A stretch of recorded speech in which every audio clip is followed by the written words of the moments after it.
Assalamu alaikum wa rahmatullahi wa barakatuh. Bismillah ar-Rahman ar-Rahim. Alhamdulillahi Rabbil Alameen. Wa sallallahu wa sallam wa barak ala Muhammadin wa ala alihi wa sahbihi ajma'een. Amma ba'd. It's 10:30. Thank you all for joining us tonight, inshallah ta'ala. We appreciate you joining us, spending time with us, and we hope and we pray that everyone had a delicious iftar and a delicious meal and a nutritious one, and that you had a good fast today, inshallah ta'ala, and that Allah subhanahu wa ta'ala accepts all of our deeds from us, inshallah ta'ala, including our fasting, our qiyam, and all of the qira'ah and the dua that we do during this blessed month, inshallah. So I was approached by the brothers in Utah, alhamdulillah, Qasim and some other brothers, and of course I am doing a shout out to brother Qasim, but to, inshallah ta'ala, share some thoughts. This is why we call it Ramadan Khatirah, just some thoughts about the month. Of course it is a special month and we're doing it under special circumstances. This by no means that the month will actually be necessarily bad. In fact, I hope, inshallah ta'ala, and our prayers is that we can make the most out of this month, and that in fact it actually is a transformative Ramadan for most of us, if not all of us, inshallah ta'ala. Why do we say this? First off, inshallah, I will share a hadith of the Prophet sallallahu alaihi wasallam. It's an important hadith, and it relates to us somewhat in the situation that we are living in right now. So what do we mean by this? First off, we'll share the hadith, inshallah ta'ala, and then we'll share some of our thoughts on this hadith. And then inshallah, after this, we will go into the verse or the two verses that I wanted to share tonight, inshallah ta'ala. So what we'll do is, we'll try to, as often as we can, share our thoughts around one or two verses from the Quran, bi'idhnillahi ta'ala. First off, the hadith.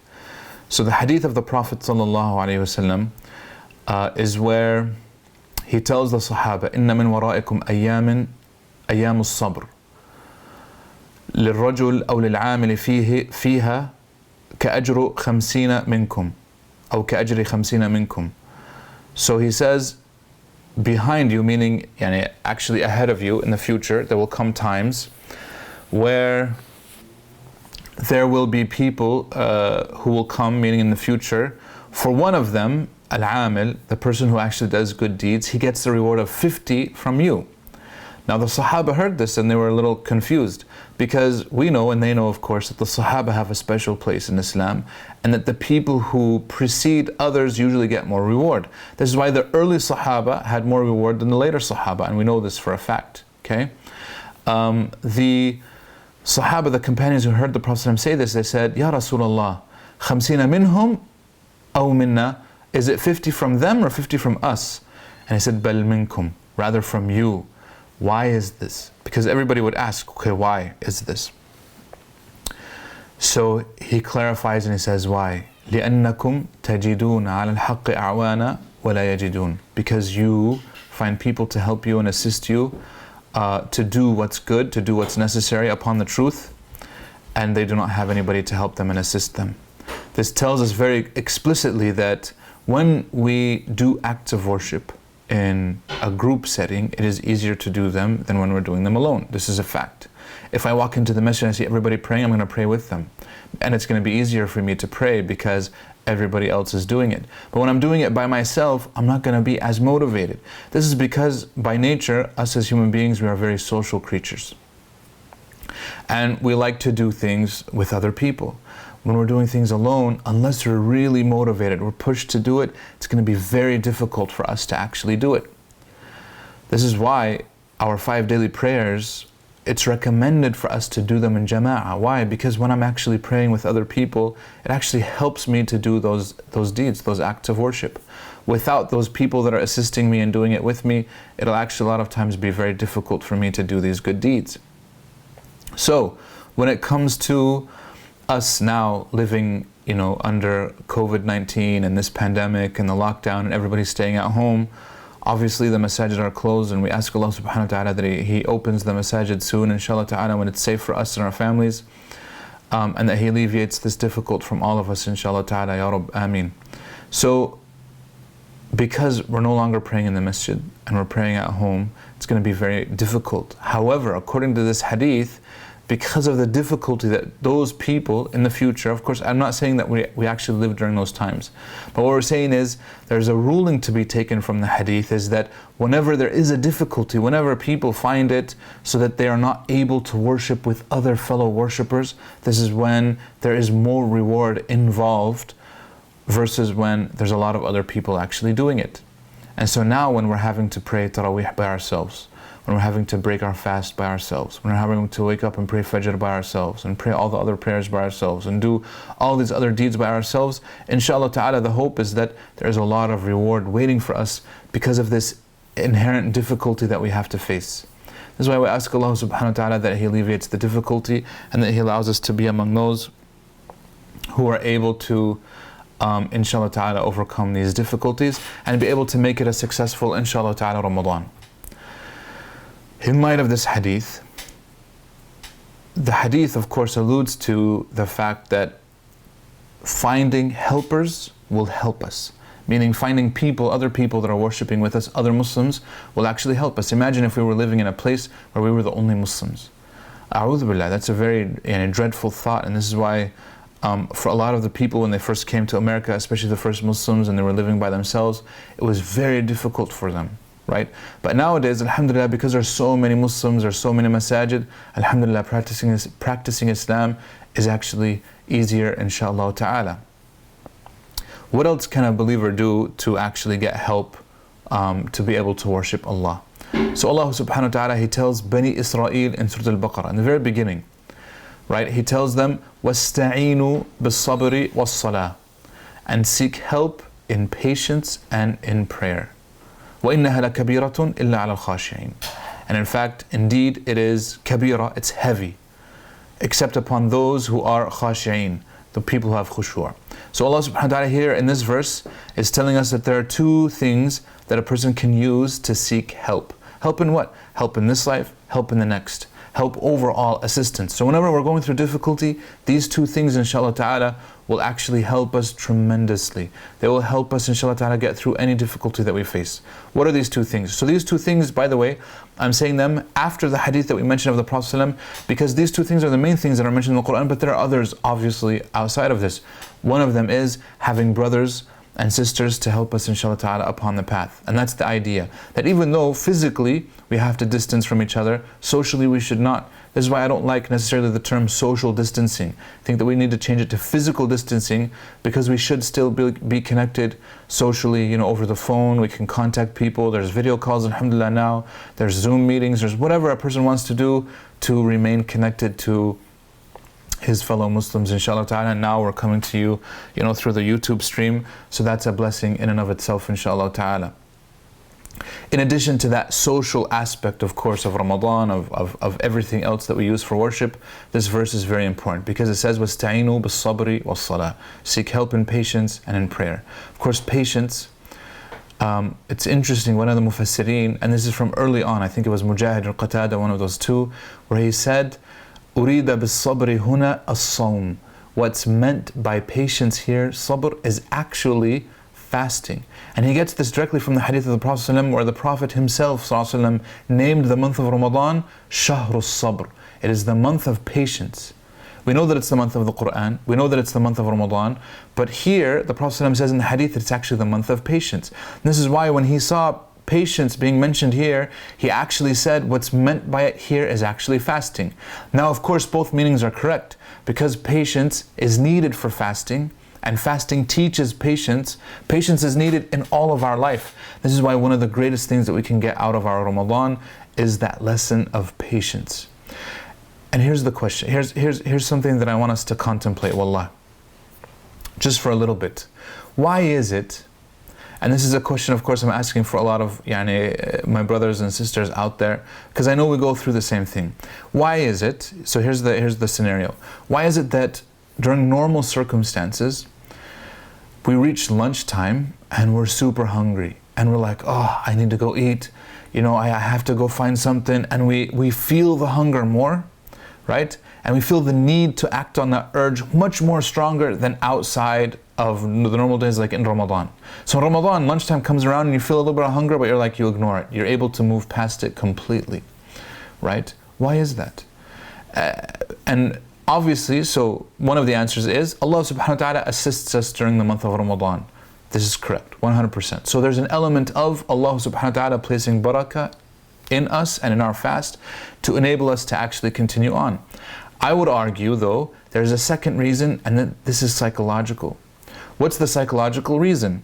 We know that in the month of Ramadan, Maghrib is coming. We have no doubt that Maghrib is coming. Like nobody in the month of Ramadan says, oh, I don't know if the sun will actually set. Maybe it won't set. In reality, we actually know that it will set. You know, if anybody questions whether the sun will set, we'll question whether that person is sane still, right?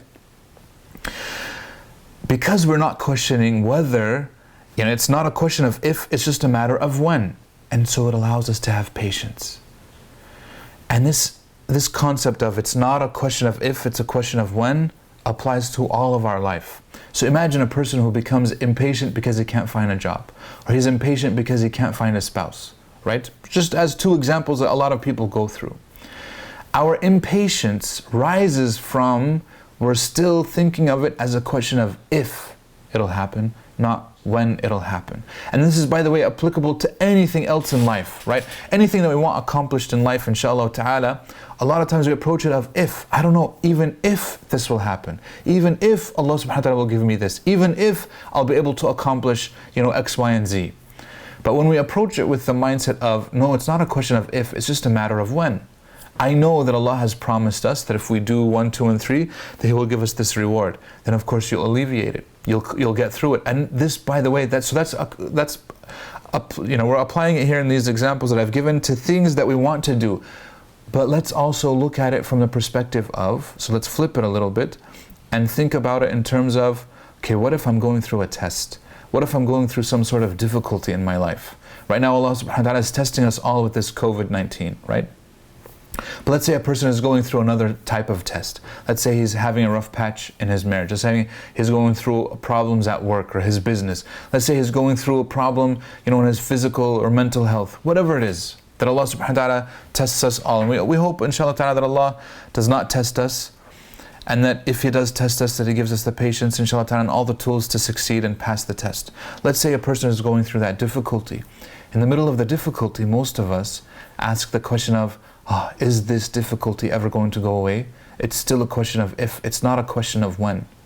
But when we flip it around and we say it's only a question of when this will be over, meaning I'm never doubting that it will actually be over. I'm never doubting that there is a solution.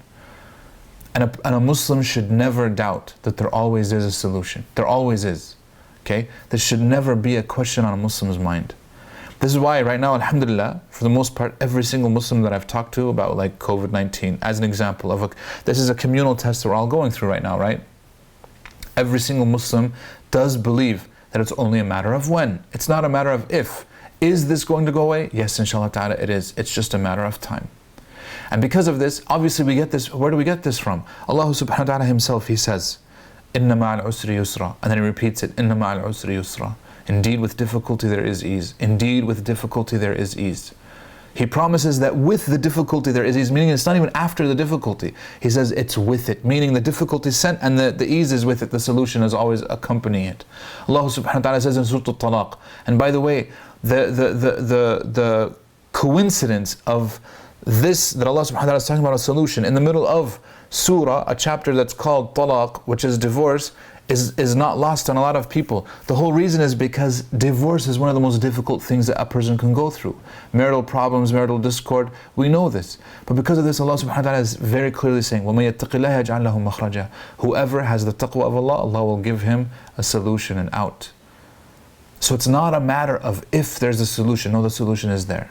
We just have to do our part, which is just having the taqwa of Allah subhanahu wa ta'ala. And obviously, like we said, and many people have been saying this before, يا أيها الذين آمنوا كتب عليكم الصيام كما كتب على الذين من قبلكم لعلكم تتقون. Oh, you have believed, prescribed upon you is fasting, just as has been prescribed upon the people before you, in order for you to achieve taqwa. If fasting helps us achieve taqwa, then fasting will also get us out of whatever problem that we have much sooner, inshallah ta'ala. And this is why, like we said, fasting and patience go hand in hand. Here Allah subhanahu wa ta'ala is telling us to seek the help, seek assistance through patience, through fasting. Patience, of course, is where we stop ourselves from complaining about Allah to other people, and instead we turn to Allah subhanahu wa ta'ala to help us. Patience is that we know that there are things that are completely outside of my power. Patience does not mean that I do nothing. No, it means that I do everything that I can, but that I know that there are things that I cannot do. Absolutely things that I cannot do. A person is foolish to think that we can solve every problem that we face. La. Allah subhanahu wa ta'ala will send to you problem after problem after problem to teach you there are things that are completely outside of your control. You have no power whatsoever over them. And this is why patience is always something that Allah subhanahu wa ta'ala grants us. And He grants it to whoever He wills. And this is why the Prophet ﷺ says in the hadith, whoever has been given patience has been given hadhan azim. He says, a great bounty that Allah subhanahu wa ta'ala has blessed that person.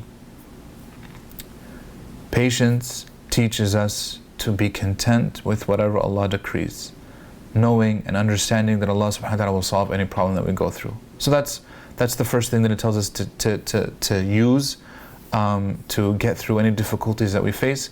And then He says, وَاسْتَعِينُوا بِالصَّبْرِ, and then second part is وَالصَّلَاةِ, and prayer, the salah, the ritualistic prayer that we do 5 times a day.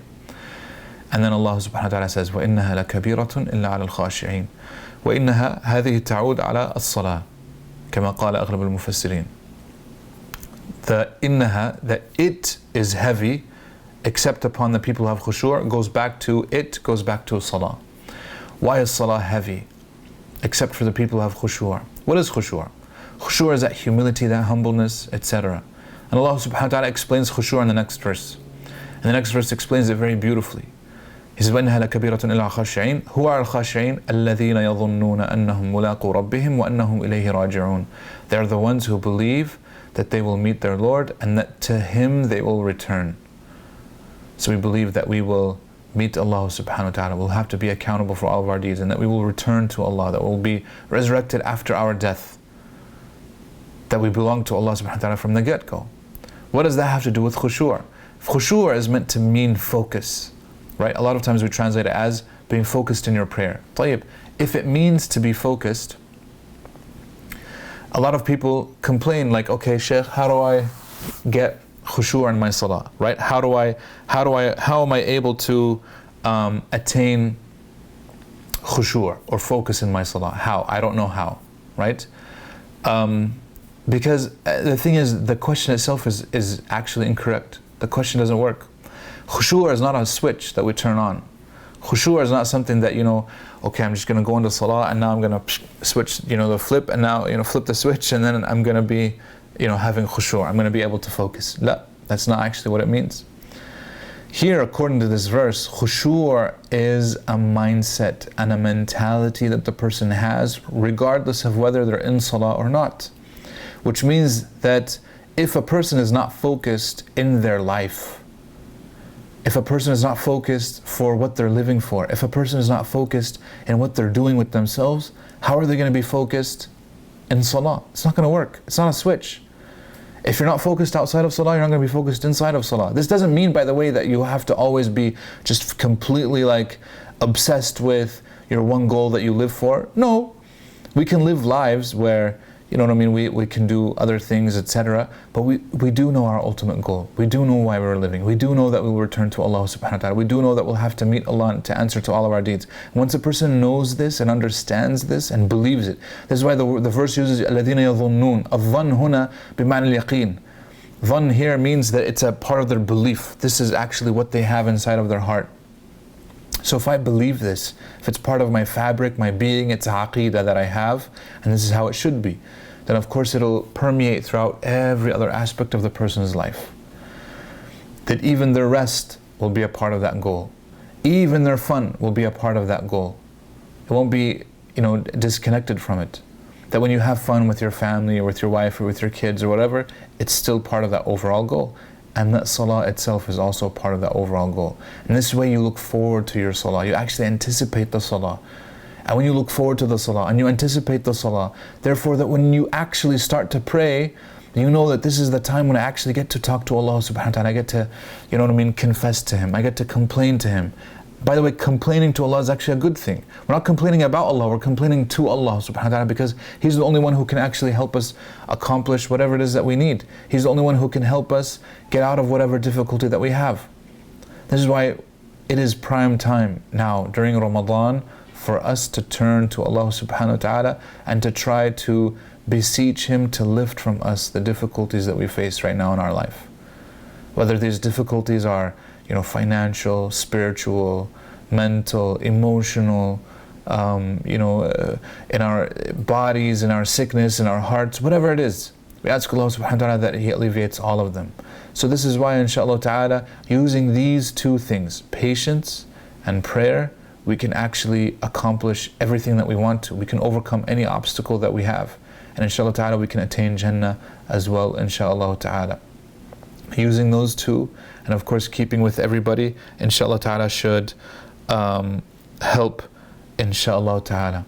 May Allah subhanahu wa ta'ala bless you all and help you and assist you, inshaAllah ta'ala, and allow us, inshaAllah ta'ala, next Ramadan that we are together and we're able to pray, inshaAllah ta'ala, in jama'ah, not like this where everybody's praying at home.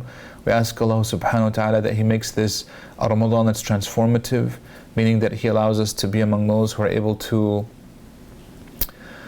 really have that introspection and that reflection that's needed, inshallah ta'ala, to better ourselves and to come out from this Ramadan as better people. Because I think a lot of times in the past Ramadans we were so consumed with the ritualistic socialization, etc. part that we kind of neglected our own selves. And so this time it will be helpful, inshallah ta'ala, to help us, inshallah, become better people, bi'idhnillahi ta'ala. I want to ask and see if there are, inshallah ta'ala, anybody who has any questions, inshallah. I don't know if anybody has any questions. I'm looking on the, mashallah. You can put them in the chat here. I have it open on my phone. If not, we ask Allah subhanahu wa ta'ala that He blesses everybody. There's people saying, Kul aam wa antum bi khair, wallahu wa antum bi khair, aydan, inshaAllah ta'ala. May Allah subhanahu wa ta'ala bless you all and help you. And inshaAllah ta'ala, we look forward to having more of these in the future, inshaAllah ta'ala. Barakallahu feekum. Jazakumullahu khairan. Subhanakallah wa hamdik. Nashhadu an la ilaha illa ant.